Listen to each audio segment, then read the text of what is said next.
ikaze we kuri iki biganiro bya KIVU Updates. Habaye ikintu giteye ubwoba cyane muri Masisi, MAA23 ikoze ibintu biteye ubwoba cyane kubera ko FARDC irakubiswe ivumbi ratumuka. Kugeza ubu nibura abantu 8 wazarendo ndetse na FARDC baguye muri iyi operation iteye ubwoba cyane. Intwaro cyangwa se imbunda za SMG zigera ku 10 nazo zirafashwe, ariko nanone RPG nazo ebyiri zifatirwa muri iyi mirwano imaze kuba muri ibi bice. Ngiye kuba nkubwira muri aya makuru yanjye arambuye, ariko niba ari ubwa mbere wisanze kuri nimero mishya mu Rwanda, kana kuri subscribe ukande kuri iyo like. Igitekerezo cyawe ni nyuma ya video uraza kwinyuza muri comment. Aka kanya rero nyemerera nkugezo amakuru yanjye byimbitse tuyageremo gatanu kuri gatanu. Umwanzi arakubiswe cyane, MAA23 ikoze ikintu giteye ubwoba. Nibura FARDC barayikubise bayikura no mu bice yaririmo, iragenda irukirano hitwa Hunde. Nibura FARDC yakubiswe igezwa ahantu hitwa Ngomashi, aho nibura abaturage bavuga ururimi rw'igiswahili, bivuze ko muri Masisi nta bice na bimwe FARDC cyangwa se wazarendo basigayemo bivuga ururimi rw'ikinyarwanda. Amakuru ahari nuko ku musozi witwa Yagunde ariho habereye ibingi biteye ubwoba, kubera ko ahangaha niho FARDC ikubitiwe na wazarendo, ndetse mbese za katikati zose niho zikubitiwe kuri uyu musozi. Imbunda zigera ku 9 nanone za SMG zo bwoko bwa SMG zirafatiwe, zibaye matekwa, ariko nanone naba wazarendo FARDC bagera ku 8 barahaguye. Nibura imirambo yabo yasigaye kuri uyu musozi. RPG zigera kuri 2 nazo zafashwe n'intare za Sarambwe. Kugeza ubu ngubu kuri uyu musozi ubereyeho ibintu bisa nibiteye ubwoba cyane. Nanone hamaze gufatwa izindi SMG. Kugeza ubu ngubu MAA23 nyuma yo gutangaza ko yavuye mu bice tugatangira kugira ubwoba, ahubwo bavuze ko iyi ngiyi ari tactique y'urugamba, cyangwa se kugenda bahinduranya gake gake.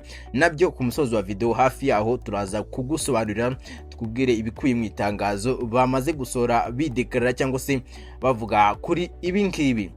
Hanyuma twinjire muri iyi operation cyangwa se aya makuru mu buryo bwimbitse. Amakuru mfite ahangaha ngiye kuyasoma nkubwire uko ibintu bimeze gatanu kuri gatanu uko byagenze. MAA23 intare za Sarambwe yamenye ko FARDC izabatera, maze baritegura ibikoresho bishyira hafi. Intwaro ziba ziri hafi ku musego wabo muri Masisi, muri axe ya Kazinga cyangwa se no mu bice bya Gatoyi bigiye bitandukanye muri Masisi.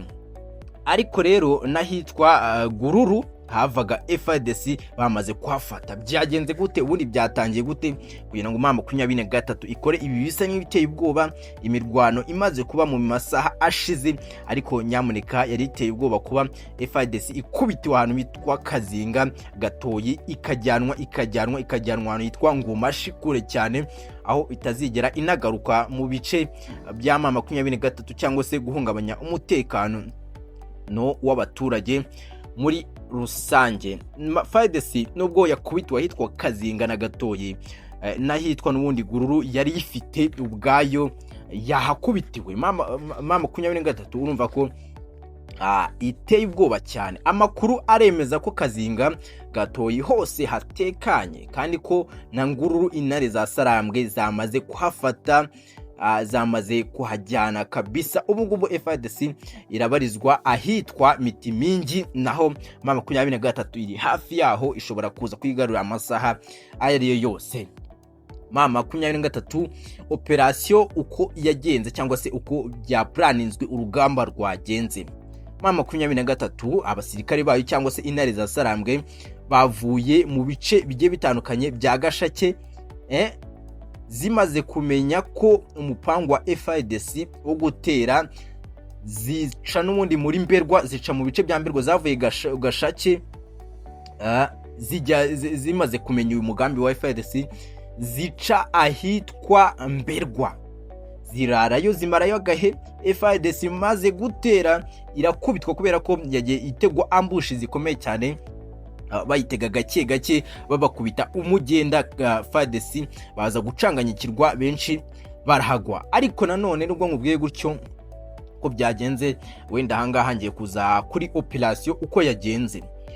FARDC ikimara gutera ivuye n'umundi muri Gashake, nako FARDC ikimara gutera ivuye muri Ngururu nkuko nabikubwiye, yateye maze itera za Kazinga. Ariko nyuma yo gutera Kazinga, M23 bamwe bavuye mu bice bigiye bitandukanye nkuko nagendaga mbikubwira.